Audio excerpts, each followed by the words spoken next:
E olha só, presidente Lula acaba de se tornar réu. Isso mesmo, quem diria, hein? Parecia que era só com Bolsonaro e outros que isso ia acontecer, mas agora uma ação contrária ao governo Lula e a casa caiu e finalmente, será que agora o povo brasileiro vai começar a ver a justiça em Brasília? Nós vamos trazer isso aqui, essa notícia urgente que acabou de sair. Quem vai trazer para nós ali é o Pavinato da revista Oeste, que trouxe essa matéria e está dando um burburinho ali em Brasília, e a esquerda, o pata ali, estão ficando de cabelo em pé porque não querem perder a popularidade que já está horrível. Vocês vão ver aqui agora, pessoal, realmente a casa tá caindo pro lado do Lula, né? Descobriram aí que o irmão dele tá envolvido no golpe de 6 bilhões ali do INSS, descobriram também que o asilo político para presidente ali do Peru também é ilegal e várias outras coisas. Nós vamos mostrar isso tudo aqui agora. Dá um like nesse vídeo e se inscreva aqui no canal para ver outras matérias importantes como essa.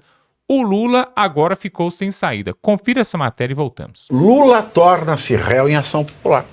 Na manhã de hoje, o juiz Valdemar Cláudio de Carvalho, da 14ª Vara Federal do Distrito Federal, ordenou a citação do presidente Lula, do ministro das Relações Exteriores, o embaixador Mauro Vieira, e do comandante da Aeronáutica, o tenente brigadeiro do ar, Marcelo Damasceno, na qualidade de réus para que respondam uma ação popular ajuizada contra a concessão de asilo diplomático à ex-primeira-dama peruana Nadine Heredia, condenada por uma série de crimes comuns em seu país, como corrupção, lavagem de dinheiro e associação criminosa. A ação protocolada na última terça-feira, dia 22, explicita a violação do artigo 3 da Convenção de Caracas de 1954, que veda expressamente a concessão de asilo a condenados por crimes comuns, salvo quando os fatos apresentarem claramente caráter político, o que não se verifica no caso da peruana.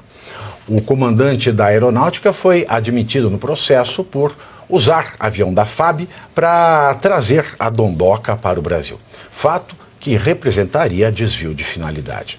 A admissão dessa ação popular com ordem para citar o presidente Lula escancara o maquiavelismo petista porque, recentemente, o deputado Lindbergh Farias, do PT, companheiro da ministra da Secretaria das Relações Institucionais e presidente do PT, Gleisi Hoffmann, requereu a prisão preventiva de Jair Bolsonaro, alegando justamente que eventual asilo político concedido ao ex-presidente por outro país frustraria a ação penal na qual ele figura como réu por encabeçar uma suposta tentativa de golpe de Estado e piriri e pororó.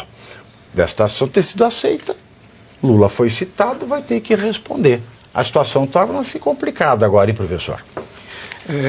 Pavi, posso fazer uma comparação inadequada, mas, primeiro, eles podem fazer a citação, mas o que será alegado é uma situação parecida com a do Batiste. O que eles vão fazer? Eu conheci a personagem que escreveu aquela obra jurídica, e, inclusive, ele se disse enganado pelo então ministro da Justiça. Porque pediu que fizesse uma peça sobre direitos humanos, ele fez, e aquilo foi adotado e aplicado para o caso Batiste, para justificar que continuasse no Brasil um criminoso como ele. Tá? Estou botando o peixe pelo preço que chegou para mim. Tá? Então vai ser alegado da mesma maneira, porque independentemente do que possa ser apresentado, e aqui os dados são muito sólidos, são muito concretos, independentemente de dizer a Convenção de Caracas, ela define, não pode ter, porque crime comum não se enquadra, tem que ficar enquadrado como crime político. Todos alegam que não há como comprovar o crime comum e comprovar o crime político. Então fica apenas o argumento daquele que está solicitando o asilo político ou o asilo diplomático. Ora, começa com o asilo diplomático você entra numa embaixada ou num consulado e fica lá. Isso é coisa que os latino-americanos inventaram, eu creio. Eles inventaram porque fugiam nos regimes que havia aqui, nos governos que aqui estavam. E acabaram chegando a uma conclusão de que haveria elementos suficientes para, no caso de perseguição política, você deveria receber o asilo. E qualquer argumento do governo de que o crime era comum deveria ser considerado em segundo plano, até que se demonstrasse. Aí nós temos. O governo peruano está vivendo um processo de crise. O governo atual aqui no Brasil simplesmente faz algo que a direita não faz. A direita do Brasil, ela compete entre si. A esquerda aqui no Brasil e esse governo passa a mão e um estende a mão para o outro. Eu vi pessoas dizendo com relação ao padre Júlio Lancelotti, dizendo assim, ninguém larga a mão do Júlio Lancelotti. Mesmo que alguns ali falassem, mas parece que não sei, talvez não seja bem assim. Mas todos falavam, nós não vamos largar a mão deles. A mão? E eles, a mão. Aí eles simplesmente vão segurar a mão um do outro. É interessante, por quê? Porque traz um elemento para se discutir em termos de relações internacionais, em termos de política externa brasileira. Isso vai ser interessante. O problema todo é, e a nossa direita, nas instâncias adequadas para fazer a discussão? Comissão de Relações Exteriores e Defesa Nacional da Câmara e do Senado. Farão o quê? Eles têm autoridade para fazer as convocações, e inclusive anular. Sem precisar que houvesse ocorrido essa citação. O que eles vão fazer? O que eles estão fazendo? Eles não têm a menor ideia, infelizmente. Quem poderia fazer isso, que tem conhecimento claro? O Van Hatten. Porque o Van Hatten é formado em relações internacionais. E ele tem nível intelectual para fazer esse acompanhamento. Mas tirando ele, alguns outros, o que será feito? A minha perspectiva. Traz um problema, mas é apenas um problema a mais dentro de toda essa salada que eles já estão acostumados a lidar, porque eles não vivem como nós, com base na verdade e na busca da dignidade. Eles vivem, ao contrário, em busca do poder e utilizando, não a verdade, mas usando o escamotear todos os discursos e fatos em cima de narrativas. Eu concordo. Eles não vivem como nós, eles vivem no gerúndio. É isso mesmo. Não? Deu para entender? Não? Deu. Sim, sim. Deu. É isso mesmo. E aí, mas será que Nadine Herédia, como é que é o sobrenome do marido dela? O Mala. O Mala. Mala. Ele é o predestinado, né? O Mala. É. Amigo do Odebrecht, o Mala. Meu amigo Mala. E o Barata que levava a mala. É? Quem que é o Barata? Era o representante da antiga Odebrecht. E só uns nomes bonitos também, né? Que você fala, deixa eu chamar aí o Barata, né? Você já sabe que não é coisa boa que vem aí. Olha, quando saiu essa notícia, né, de que foi concedido esse asilo, nós chegamos a comentar aqui, e depois, segundo o jornal peruano, né, saiu lá que o Lula é corrupto e tudo mais, eu fiquei pensando numa coisa, por que que o ex-presidente não pediu também o asilo diplomático e o asilo político? E é uma forma de proteção da própria esposa aqui no Brasil, né? Porque eles sabem demais, qualquer coisa que, caso o presidente Lula não faça, não concedesse esse asilo, iriam vir à tona outras coisas, é um ressurgimento de questões da Lava Jato que circularam pela imprensa durante esse período aí, desses acontecimentos, e ele ficou lá. Né, ele está cumprindo a pena naquela prisão que é específica para ex-presidentes no Peru, porque dividiu os dois, um veio para cá, o outro está lá, então não tem como fazer queima de arquivo, não tem, entende? Não tem como fazer nada. Porque o Lula fala mal eles português. Estão na mão deles. O Lula e a Janja, eles já falam mal português, e aí alguém deve ter perguntado, né? Viram o presidente preso, aí perguntaram, mais alguém que cometeu o crime comum? Aí responderam Nadine, eles entenderam que era só ela. Exato. Aí mas de toda forma ela fica protegida. Ela já estava preso. Eu acho que já estava presa. Ela ainda estava em processo. Aí ela foi para a embaixada. E alegou perseguição política. De toda forma, ele estando lá, é uma proteção para ela aqui, em termos assim, digamos, sei lá, uma queima de arquivos, uma coisa assim, porque tem muita coisa que se sabe que poderia vir à tona caso esse asilo político não fosse concedido. Partindo desse pressuposto, como que o PT age? É aquela coisa, o que não tem remédio, remediado está. Eles têm que dar asilo político para ela, ponto. Então eles vão criar todas as narrativas e enfrentar todas as argumentações legais que forem necessárias até o final para manter esse asilo político. E o professor falou muito bem, na Convenção de Caracas, que é essa que trata desse assunto, tem um artigo específico lá falando que realmente são só em casos de crimes políticos e não em crimes comuns, mas quem define o que está acontecendo naquela situação é o país que está recebendo ou concedendo o asilo. Então, o Brasil entendeu que é crime político e concedeu o asilo. No Brasil, de fato. Então tá certo, porque no Brasil, todo crime que a gente viu de lavagem, de dinheiro, corrupção, foi... Tá coerente. Exatamente. A Nadine. A Nadine Heredia, né, ela traz o fantasma da Lava Jato. Sim. Né? E tem alguns nomes aqui envolvidos nessa história toda, que, por exemplo, quem é o advogado da Nadine Heredia? É o Marco Aurélio Carvalho, do grupo Prerrogativas, o Prerro, que está inserido no governo federal hoje. Tem mais de 28 cargos espalhados. Secretaria da Segurança, o Ministério da Segurança Pública, está lá nos Correios, AGU, tem mais de 28 locais. O que mais nós temos como coincidências nessa história aqui? Levavam dinheiro num apartamento, num bairro de classe média, em Lima. Lembra um caso aqui no Brasil? Que teve um apartamento com muito Exatamente. de mala de dinheiro. Jadiel, a mão do... Exatamente. Um outro fato que eu acho bastante interessante é que, pelas declarações, o dinheiro foi para o Peru, pago pela Odebrecht, que até mudou o nome, agora é Novo Norte, não é isso? Novo Norte, tem que mudar o nome, né? Porque o antigo original estava meio feio. Foi a mando de quem? Do Lula. Através do Palocci. Do Lula? Não, isso está... Então, olha que interessante, isso está ressuscitando a Lava Jato na América do Sul, ela foi para frente. O único país em que não foi para frente a Lava Jato foi o país originário, que foi o Brasil. Muito bem colocado, coronel. E quanto a uma citação nessa notícia, falar sobre o maquiavelismo, né, do PT, Maquiavel foi um escritor que viveu no final do século XV, início do século XVI, naquela região ali de Veneza. Ele estava entre a polarização da disputa entre os Médici e os Borgia, né? E ele escreveu O Príncipe, essa obra aí de Maquiavel, e ele tinha uma das citações dele, era: o fim justifica os meios.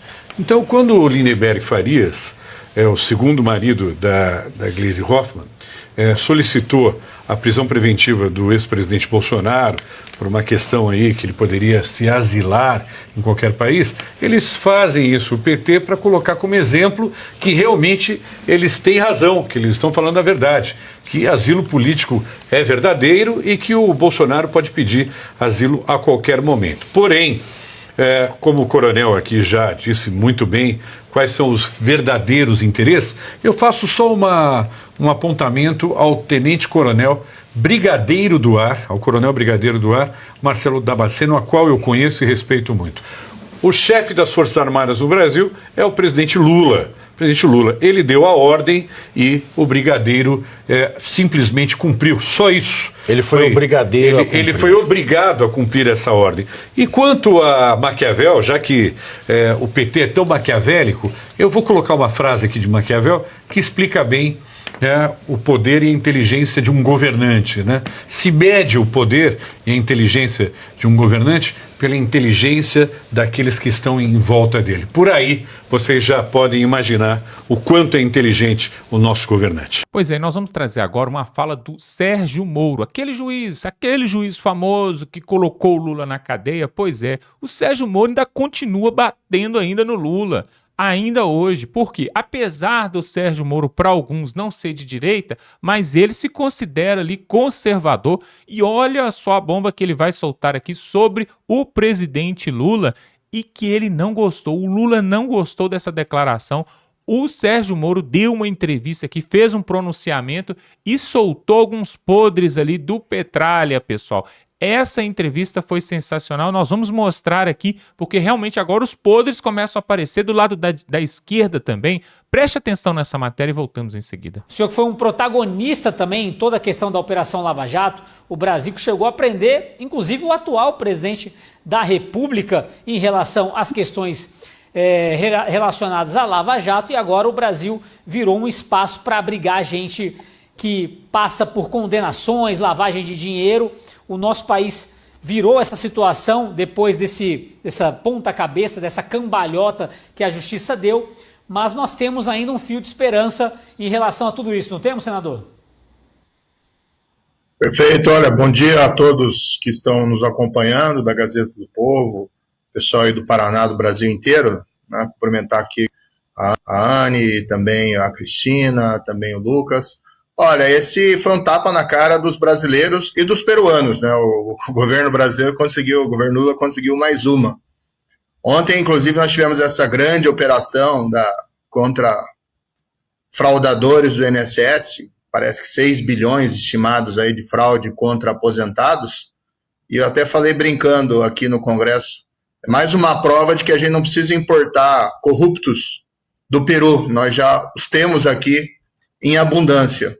O que a gente fez aqui no Congresso foi uma convocação do ministro Mauro Vieira, né, que é o ministro das Relações Exteriores, para explicar perante a Comissão de Relações Exteriores todo esse episódio. Foi um asilo relâmpago.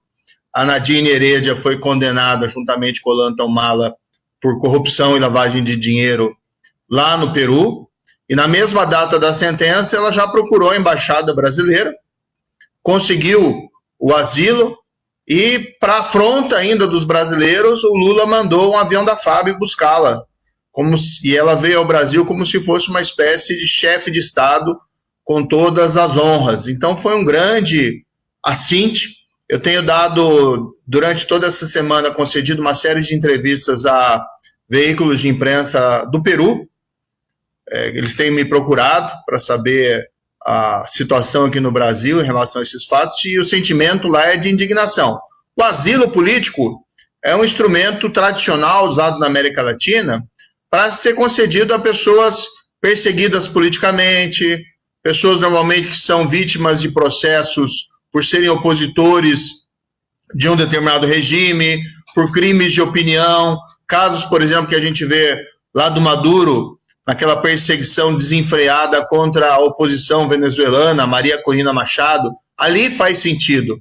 Agora, conceder asilo político a alguém que foi condenado por corrupção e ainda porque teria recebido suborno de uma empreiteira brasileira, a Odebrecht, que também subornou aqui dezenas de agentes políticos no Brasil, é um tapa na cara do brasileiro e dos peruanos. Então, precisa ter consequências, precisa ter reação.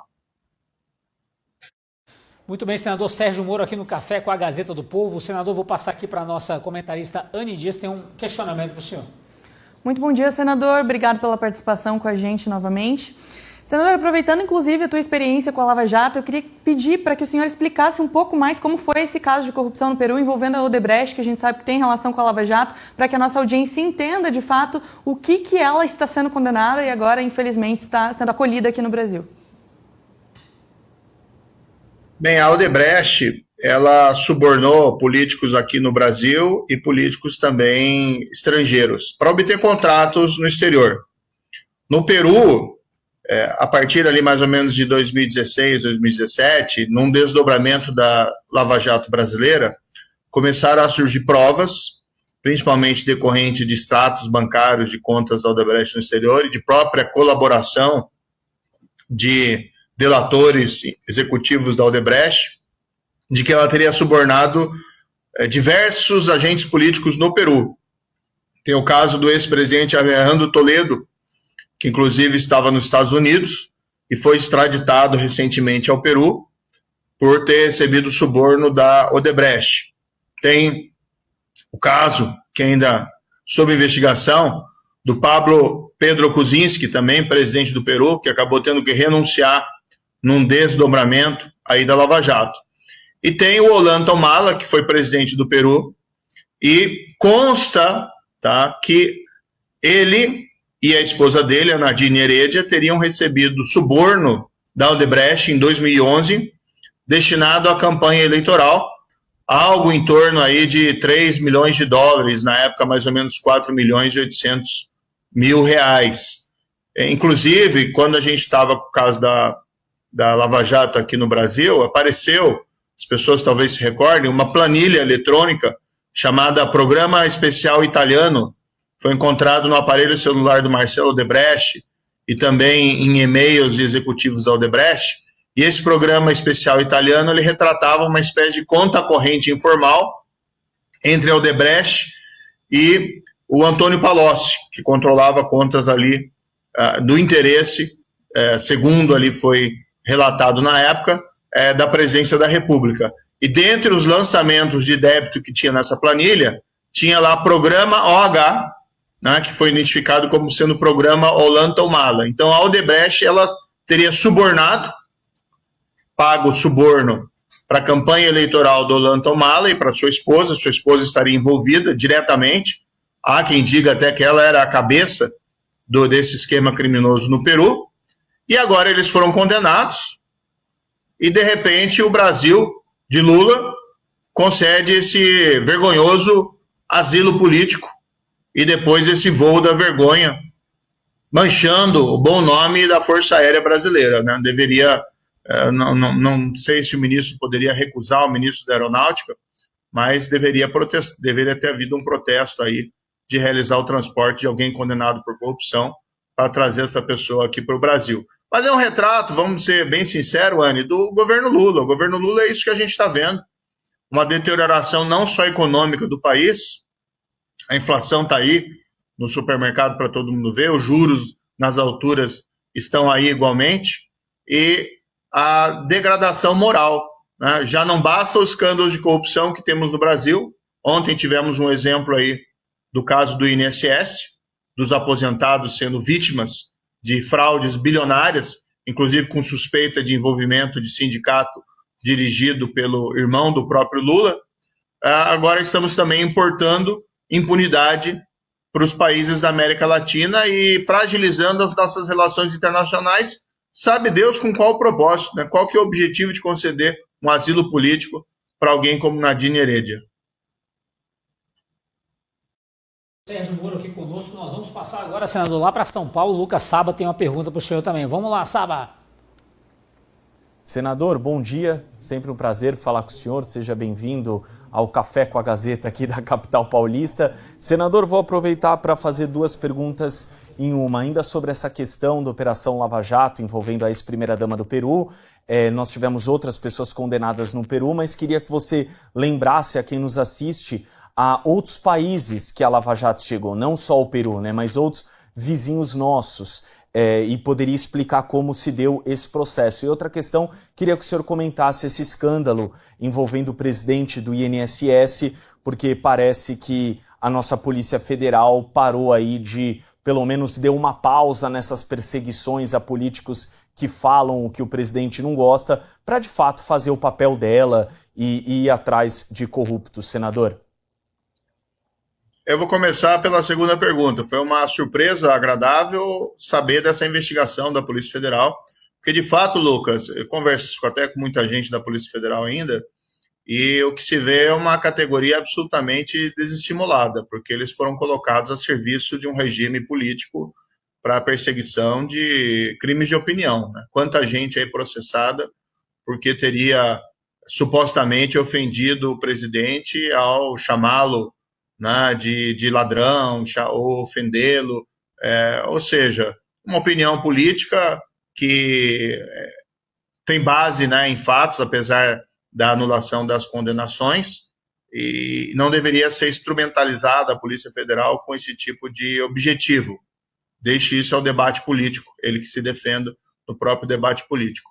Mas houve essa operação ontem, foi uma exceção de uma ausência de ações nesse sentido nos últimos anos, e que pelo menos é um sinal positivo, mas também retrata toda essa escandalosa aparelhamento da máquina pública em favor da máquina política que alimenta o PT. O que aparenta, eu não conheço os detalhes aí da investigação ainda, só vi o que saiu na imprensa, mas o que aparenta é que havia uma apropriação fraudulenta de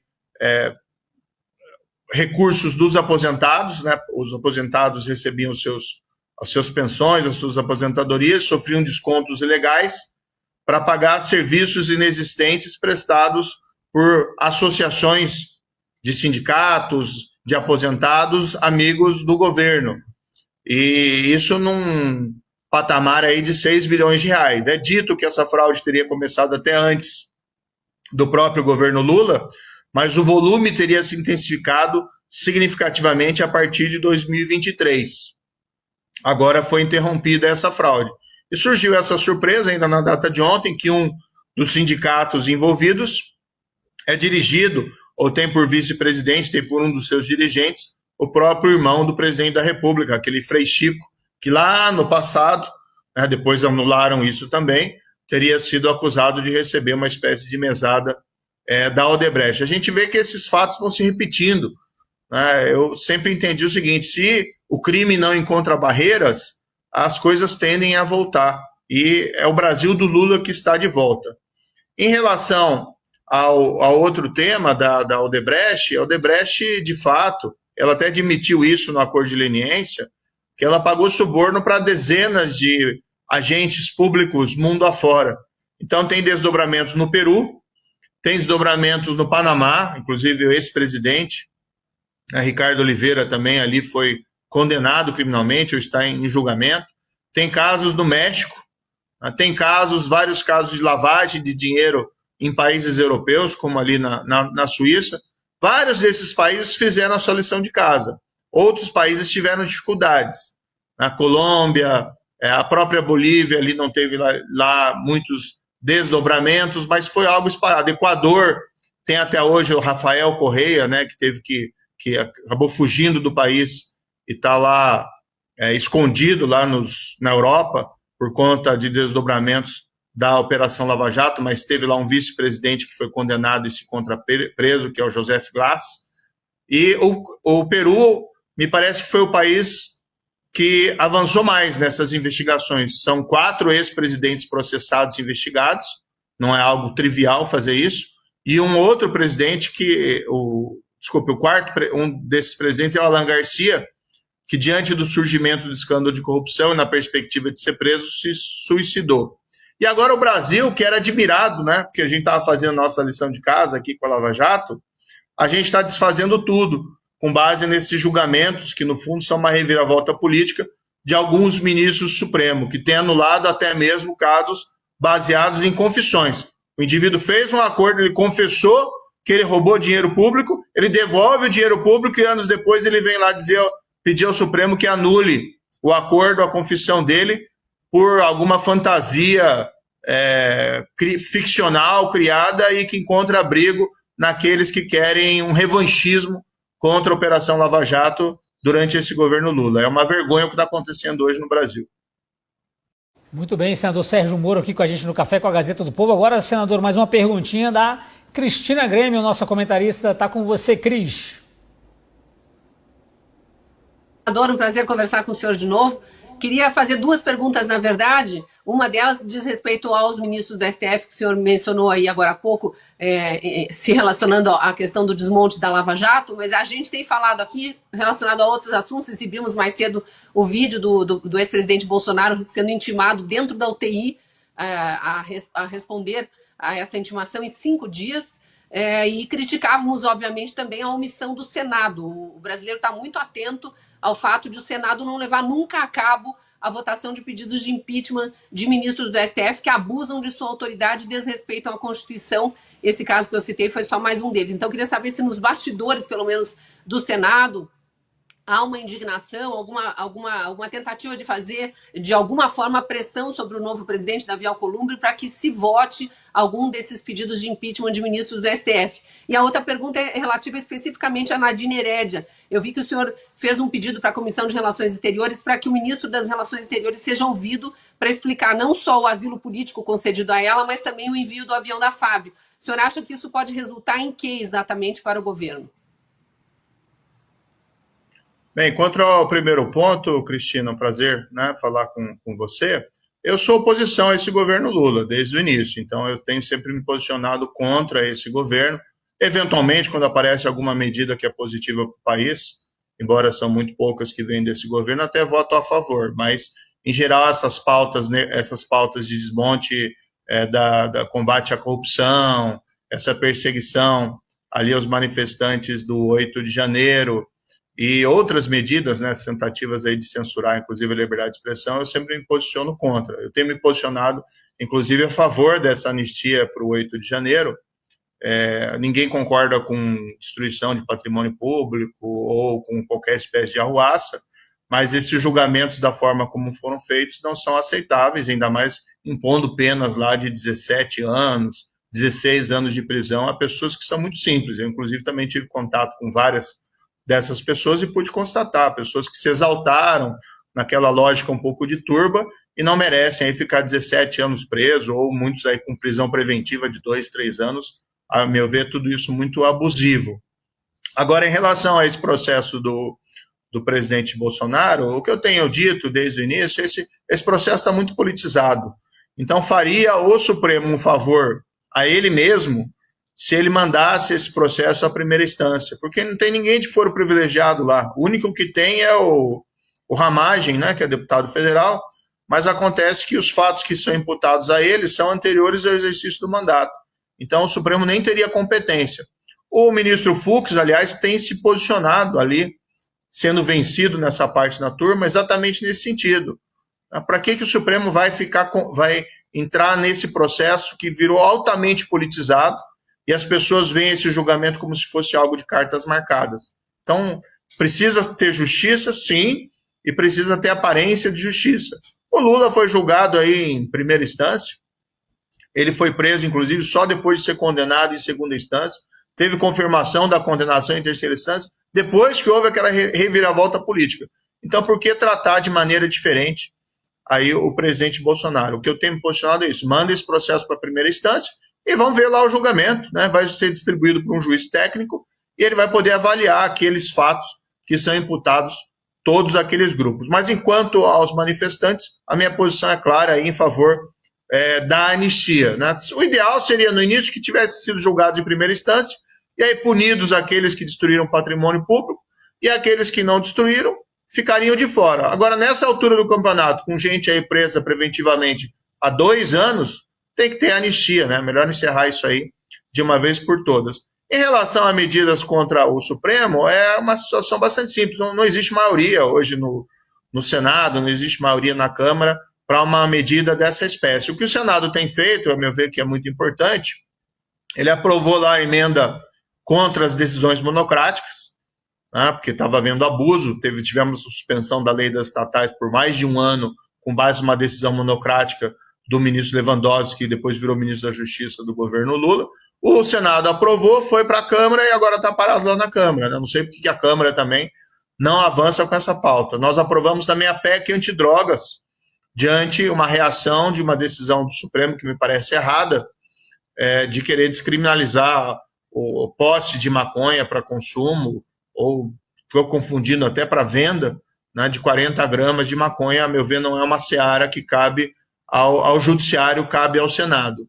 Mas medidas mais drásticas não existe a maioria necessária para fazê-lo. Agora, a manifestação de indignação, a oposição, o que a gente tem tido condições de fazer sendo minoritários, nós temos feito. Inclusive, essa própria convocação do ministro na Comissão de Relações Exteriores, para que ele tenha ali a oportunidade de se explicar, né, e explicar à sociedade brasileira por que o governo Lula está querendo importar gente que praticou corrupção e ainda subornado por uma empresa brasileira. Por que a gente quer estragar a nossa imagem internacional, já abalada? Por que a gente quer estragar nossas relações internacionais com o Peru para salvar da abrigo, da impunidade, a Nadine Heredia? Eu acho muito difícil ele dar uma explicação razoável para isso, mas esse é um primeiro passo.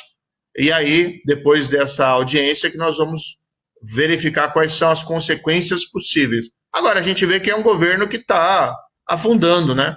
Até com dificuldade até para compor o seu próprio essa reforma ministerial, entre aspas, que eles estão dizendo, que só conseguiram mexer ali em gente do próprio PT até o momento. Pois é, pessoal, tem um ditado popular que fala assim, que pau que dá em Chico também dá em Francisco, né? E isso nós estamos vendo acontecer. Pois é, a justiça, ela é tendenciosa, nós sabemos, em muitos lugares, né? Inclusive aqui no nosso país tupiniquim. E aí, agora, eu quero ver o que o Lula vai fazer para esconder esses rombos, esses golpes e tudo isso que tem acontecido ali em Brasília. Quando nós ficamos sabendo do caso do INSS, o rombo bilionário, 6 bilhões de reais, todo mundo ficou assim, mas o que é isso? Os aposentados e pensionistas, não pode acontecer esse tipo de coisa. Aí depois a gente fica sabendo que o irmão do Lula é dono de um sindicato que está envolvido nessa correria toda aí. E aí agora vem essa questão aí da presidente ali do Peru, ali que pegando esse asilo político no Brasil. E se você for caçar mais, pessoal, vai achando só coisa ruim, uma atrás da outra. É impressionante como que o PT, eles falaram, né, que voltaram para se vingar. E parece que foi mesmo, se vingar do povo brasileiro. Por quê? Da pobreza, o Lula não conseguiu tirar até hoje o povo. Desde 2002 até hoje, fica falando que vai tirar o povo da pobreza, que vai dar picanha, que vai dar isso, aquilo. Não consegue. Ainda comete esses rombos. O governo do Lula é cheio de falcatrua, pessoal. É para tudo quanto é lado.